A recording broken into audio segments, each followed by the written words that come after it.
अस्सलाम वालेकुम। कहिड़ा हाल आहिनि? उमेद तव्हां सभई ठीकु हूंदा।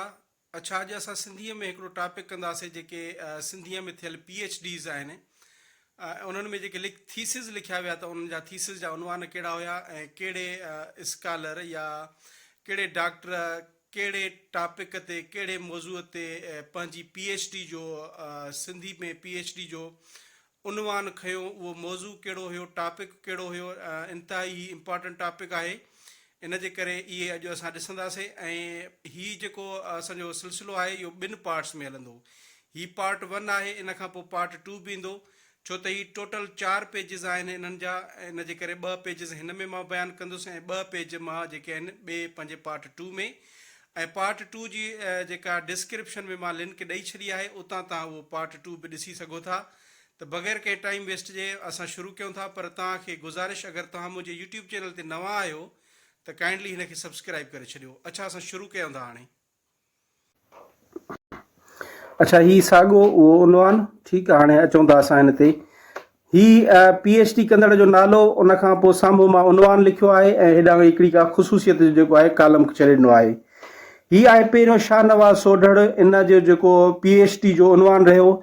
अच्छा, हिन में जेके बि पहिरियां PhDs लिखियल आहिनि न, इहे शाह अब्दुल लतीफ़ जी शाइरीअ ते कयूं वयूं आहिनि ऐं उन जा इहे मौज़ू आहिनि।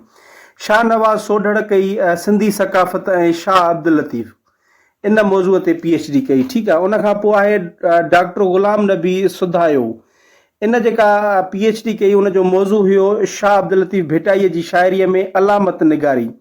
इन जो रहबर अब्दुल जब्बार जूणे जो हुयो, 1999 में इन कई। ठीकु आहे। ऐं मथीं जेका हुई उहा 1988 में। उन खां पोइ डॉक्टर हुसैन बानो सूमरो, इन जेका PhD कई उनजो मौज़ू हुयो शाह जे कलाम जी रोशनी में सिंधी औरत जो मुतालियो।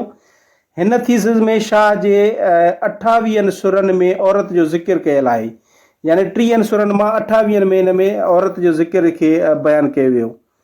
उन खां पोइ डॉक्टर शकनतिला सेवाणी, इन जे थीसिस जो मौज़ू हुयो शाह जे रिसाले में जमालियात जो तहक़ीक़ी जाइज़ो। उन खां पोइ डॉक्टर अब्दुल गफ़ार सूमरो, इन जी थीसिस जो जेको आहे टॉपिक हुयो रूमी जे हवाले सां शाह लतीफ़ ऐं हिन जा सूफ़ियाना फ़िक्र। रहबर हिन जो हुयो डॉक्टर नबी बख्श बलोच, यानी जंहिंजे अंडर में हिन या थीसिस कई, जंहिं वटि जमो कराई, उहो डॉक्टर नबी बख्श बलोच। उन खां पोइ डॉक्टर उमे कुलसूम शाह, इन शाह लतीफ़ जी शाइरीअ में तशबीहूं ऐं इस्तारा, इन मौज़ूअ ते PhD थीसिस लिखियो। उन खां पोइ आहे डॉक्टर ग़ुलाम मुस्तफ़ा खोड़ो, इन शाह लतीफ़ ते थियल तहक़ीक़ जो जाइज़ो, इहो इन जी थीसिस जो उनवान हुयो। उन खां पोइ डॉक्टर ज़ुल्फ़कार कुरैशी, इन जी थीसिस जो हुयो शाह जी वाई बुनियाद, इर्तिका ऐं इलेक्ट्रॉनिक मीडिया जो किरदारु, इहो इन जी थीसिस जो टॉपिक हुयो। उन खां पोइ डॉक्टर मोहम्मद मारू ख़ुश्क, इन जी थीसिस जो टॉपिक हुयो शाह लतीफ़ जी मज़ाहमती शाइरीअ जो तहक़ीक़ी अभ्यास। उन खां पोइ डॉक्टर अहसान दानिश, इन जी PhD जो जेको मौज़ू हुयो शाह लतीफ़ जी शाइरीअ जो समाजी कारज।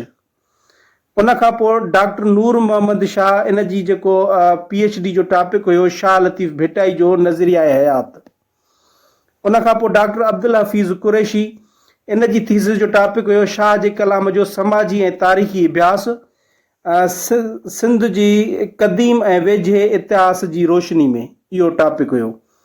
उन खां पोइ डॉक्टर फ़हमीदा हुसैन, इन जी जेको आहे थीसिस जो उनवान हुयो PhD जो शाह जी शाइरी में औरत जो रूप, इहो नोट करे छॾियो।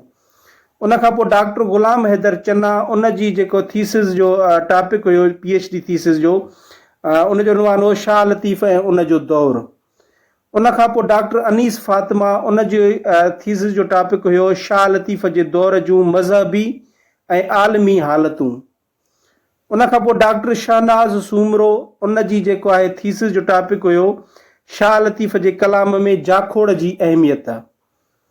उन खां पोइ डॉक्टर मोहम्मद इब्राहिम समो PhD कई ऐं उन जी मौज़ू हुयो थीसिस जो शाह लतीफ़ जे कलाम में मर्द जो किरदारु। नोट कयो, इहे आम अथव। उन खां पोइ जेका थीसिस थी डॉक्टर मोहम्मद आबिद शाह, उन थीसिस PhD कई ऐं थीसिस जो टॉपिक आहे शाह जे दौर में तसौफ़ जा सिलसिला। हीअ असांजा 2 पेज थी विया, बाक़ी 2 पेज जेके आहिनि उहे असां नेक्स्ट वीडियो में कंदासीं। त पार्ट 2 ज़रूरु ॾिसिजो. Thank you so much for watching this video.